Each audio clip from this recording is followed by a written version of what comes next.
Hey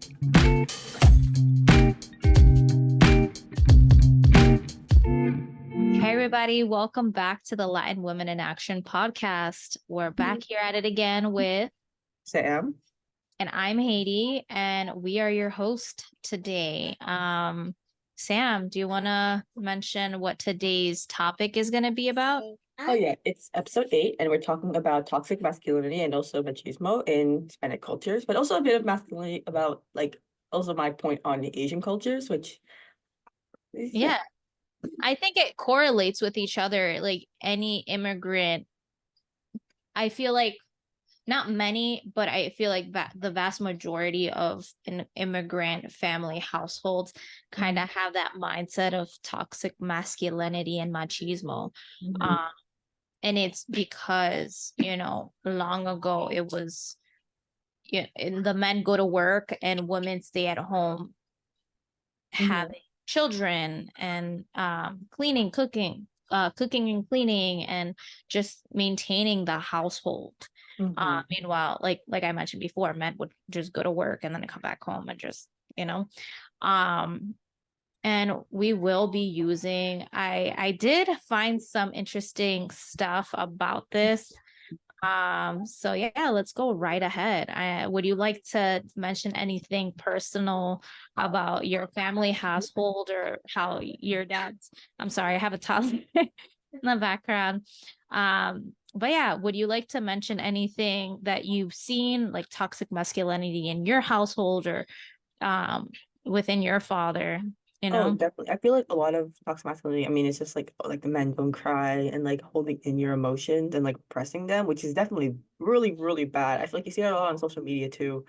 And in Asian culture, I feel like toxic masculinity isn't as well defined, at least in East Asia. I know in South Asia, it's more like a lot of South Asian cultures, there's a lot of expectations for women to like stay at home, and but like and a lot of laws are against women.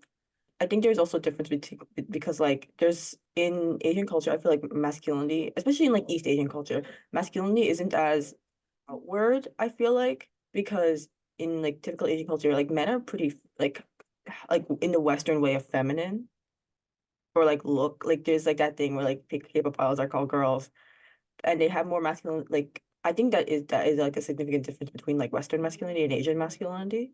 Mm-hmm. It's just how they like show it, I guess. Yeah. No, and I feel like it's also depending on maybe the way they grew up, because you can't say that maybe your grandparents they wanted to break that generational curse or Mhm. like it can't it's not I don't think it's always like the older generation too, because I feel like maybe there's some older generations. Sorry, I just got whacked with by Elmo. There are probably older generations that don't believe in toxic Mhm. masculinity and they want to break that generational curse because it's painful mentally, physically. Imagine being a man and trying to to reach those expectations of Mhm. what supposedly it is to be a man in any country, or based on the way you grew up, having to go to work, I think having about how to have like many male girlfriends. influencers, like those like Yeah. alpha male influencers like Andrew Tate, and how much like damage he's probably doing to like younger boys who probably haven't even been affected by.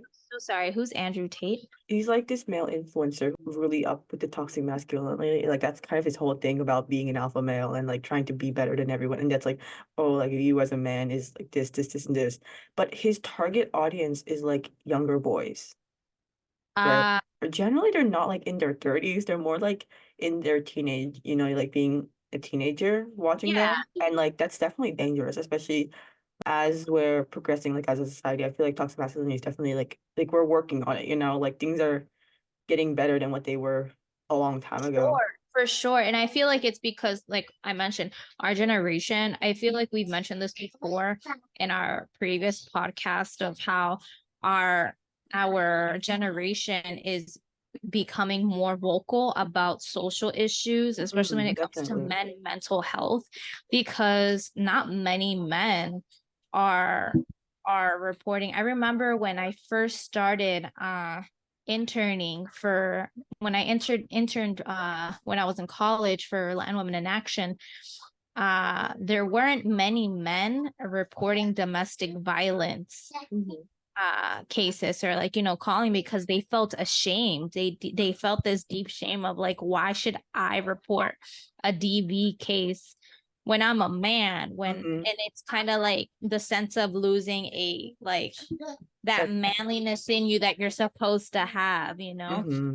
that expectation of being rough, tough, hiding emotions, being the alpha, you know, being the alpha male of the household, or, you know, whether you're married or not, or if it's sorry, or whether, you know, you live with your parents still, you Mm-hmm. know, it can be from many different age ranges. Mm-hmm. So it's unfortunate because then little boys grow up to think about this mentality of like how the expectations and the wants and the needs of their families, Mm-hmm. and it's that stress, that ongoing stress of, man, like I have to be this way in order to, excuse me, in order to fulfill the needs of my family, or fulfill Yeah. the needs of my wife, or to make everyone happy. And who's gonna be happy? Nobody's gonna be happy. You're gonna be miserable and stressed, and that all correlates with mental health. Mm-hmm. So yeah, I find this topic very interesting because you know, from my personal perspective, and like seeing I've seen like sometimes my grandmother like favoritize my uncle a lot more than my mother, um Mm-hmm. or sometimes even within my own community, you see how like many Hispanic women tend to praise the male because oh, it's the boy, it's the Mm-hmm. boy, you know. And A it's lot of internalized misogyny yeah, because of toxic and masculinity. especially when you're pregnant. I can say for myself, um you know, being uh being pregnant a second time around, some people are like, oh my god, hopefully it's a boy, or like, you know, he's gonna play sports, or he's gonna do this. And like, yeah, it's like, you know, in your head you're like, oh yeah, like my kid will probably do this or do that, but it's just like at the end of the day, I don't know what my son, Mm-hmm. like if I'm having a boy, I don't know what he's bound to like. I don't know. I'd Yeah, like have maybe he won't like sports, and then exactly, maybe but he'll that's like fine. music, maybe he'll like, I don't know, like it's just a matter of whatever he wants. But I don't think it's as maybe how it was maybe years ago. Let's say if I were pregnant, well, or I can't say that because like I was really really young, but I'm saying in an aspect like if I was my age years ago, maybe in the 90s or 80s, that expectation of like, oh, your boy has to play soccer, your boy has to you know, do this and that, Yeah. you're gonna love him so much, and he's gonna be such a great boy, and he's gonna be strong. Like that's the thing, like, you know, he's a boy, he's gonna be super strong, and he's gonna Mm-hmm. you know, be a successful person, which is great. But the thing is that anybody can be successful, whether you're a man, a woman, or you can be successful. And that goes to show, because look at how many women in our society now are becoming successful when it comes to any type of businesses, and one of them being is our boss too, Miss Haydee and Samten, you know. Mm-hmm. And I think she's also, we've mentioned that before too, where she's tried to break that generational curse because she's done a lot and she didn't need the help of Yeah. the help of anyone else. And she, you know, she started this organization, which is amazing, especially to help men and women within, you know, minority communities. So yeah. I think it's like so significant, like the whole part about where you said about like people preferring boys or like hoping for a boy. I see that a lot, like when you see social media, like gender reveals, and like the husband is like really mad when it's like when it turns out to be a girl, and it's like why? Like that's so weird. And then you can see that a lot in Asian culture too, because like China's one child policy, right? And that's why they have like too That's what many men and I not think it's enough. one. Is it one or two? It's well, it was first one, then two, and then they got rid of it, I'm pretty sure. Mhm. But like there's so much more men because people preferred having they thought that like they would rather have one son than one daughter.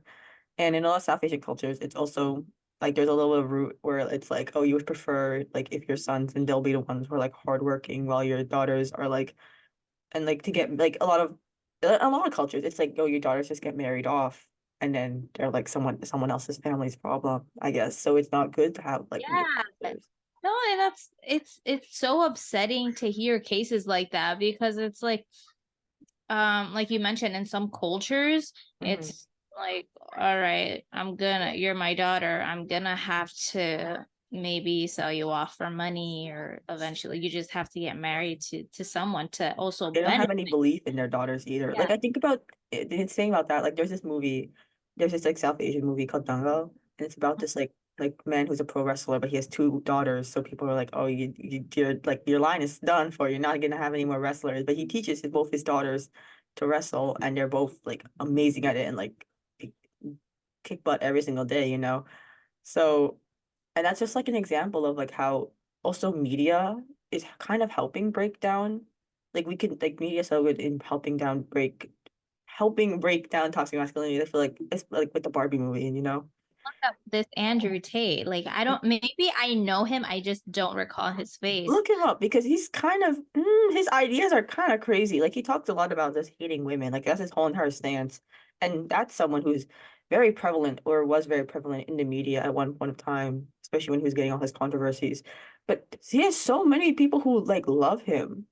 I feel as if maybe everybody has a different, outcome of why they implement this toxic masculinity, maybe a fear of their sons turning gay, or maybe a fear of, like, anything, of showing weakness, when it's not a weakness. It's not a Mhm. weakness to be whatever you choose to be, because you can be a man who's successful, or just trying to make it somewhere, and that's not an issue, because it's like, look how many, just because, let's say, you're not as masculine doesn't mean that you're a weak person. It doesn't mean that you're less than any other man. It doesn't mean that you're not strong, how men are supposed to be strong and hard workers. It doesn't mean that you work any less. So I can see that in my community, because that's like a fear of, many family, like many fathers and mothers, of like, oh, like, if my son doesn't play sports, what does that mean? you know if my son isn't having a girlfriend by the time that they're 13, what does that mean? So it's things like that, and it's just like, Mhm. why is the consent, let him be a Like the kid. girlfriend thing. I feel like so many parents like would rather their son have a girlfriend and Yeah, have their and that's daughters have a something that boyfriend. I want to speak about too, because it's like, your daughter can't have a boyfriend, but you're letting your 12, 11-year-old son talk about girls. Oh yeah, and like joke about it. Oh, you have a girlfriend? Ha ha ha. Like, no. And it's kind of like, Like where's where's the double that standard coming parent? Yeah, I don't know how to like really explain that, but where is that common sense of, in that boundary, you got to treat your kids the same way. from? Hmm. Each kid has different needs, which is bound to happen. Like, each kid is gonna have their, like I mentioned, they're gonna have their wants and their needs. You're gonna have to speak to them differently at some cases. But kind of trying to implement that same type of boundary of like, no, you're still young, like, it's okay, like, you don't need to worry about having a girlfriend or a boyfriend to prove Hmm. to me that, you're you're either masculine enough or feminine enough. Hmm. So yeah, I find that kind of interesting. And I had looked at, what it is to what is machismo, what is toxic masculinity, and I used this website called Anxiety and Depression Association of America. And it was like the core tenets of toxic masculinity in greater detail is toughness. Like we mentioned, toughness. Men are strong, aggressive, emotionally hardened. So it's like you bear everything, you eat up everything, and you're just supposed to be fine. Femininity, men reject in all the feminine traits, including most emotions, accepting help and domesticity, which is kind of crazy because it's like, who do you then go to? Yeah, I think it's so Who interesting do that you like then the go whole to? thing is that like men are supposed that's so bad to like repress your emotions, but that's like the expectation. Mhm. And then power. Men Hmm. are worthy only if they have money, power, status, and influence. I wasn't really thinking about that. I guess I thought of power in the sense of like, you know, Physical, yeah, I thought it's physical strength too. yeah, but power in the sense of like, I guess in this way is like physical and mentality wise of, having, or I mean like social status. That's what I meant to say. Hmm. Social status. Um, worthy only if they have money, power, status, and influence. So what does that mean? That men that are just working regular jobs, does that not make them as manly enough? I guess You know what I'm saying? I get what you mean. I think it's also interesting how like hating women is kind of ingrained in culture. Like saying like you run like a girl. You know, like that's something you learn when you're so young. You know what's something interesting that I was reading about this article? Like here's the example that we mentioned about before of, telling your kids to toughen up, Hmm. which is such a toxic thing to say because it's like your kids are supposed to we're all supposed to have some sort of emotional, Hmm. you know, letdown, a breakdown. It's bound to happen. It's just a matter how sometimes, us as parents or caregivers, how do we tackle these situations? And, for young boys, they're taught by their caretakers or parents, like, for example, toughen up, suck it up when they're hurt or facing challenges. And it causes like this emotional suppression, Hmm. and kind of shame of like when they do feel this anger, or I mean these feelings, they tend to go straight into anger and rage, and that can lead to many issues. Many, it can maybe lead to a physical altercation, or breaking things or harming Also themselves. affecting the people around them. So yeah, I kind of feel as if there's so many issues with that, because when they're being grown into this environment when they're little, like children are sponges, kids are sponges, and then they see all these ways that you're telling them, oh, don't do this, or um like without an explanation, Hmm. or telling them to toughen up and not cry because they're hurt and they're a boy and they're supposed to show like superiorness and toughness and strength, and that they're supposed to be okay after a major fall, is not okay, because you're hurting them in the future emotionally and physically. Like, they're not okay. They need comfort, they need that attention, they need reassurance of like, it's okay, like, when you're hurt, physically hurt, of course it's okay.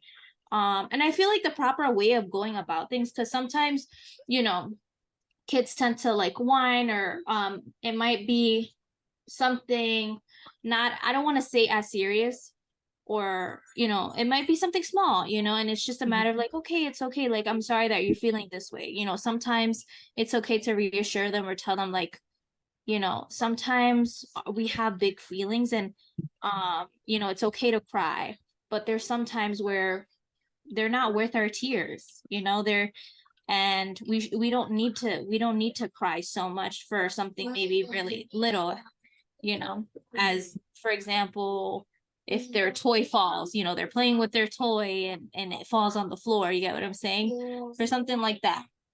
And you can just let them know like, hey, it's okay, like, you don't need to cry for that, we can wash it, or we can pick it up again and we can play with it. Yeah, but that's like solution oriented, unlike telling your kid just to like, oh, cope. Exactly. um so yeah, I feel like there's so many issues that come with, I guess, the the stages of teaching your kid, like growing up, your son growing, raising your son, and implementing that mentality is just super toxic, because you're creating a mess. Yeah. It's such of a mess, with them physically, emotionally, and making them have this expectation. And it's tough. This world is super tough.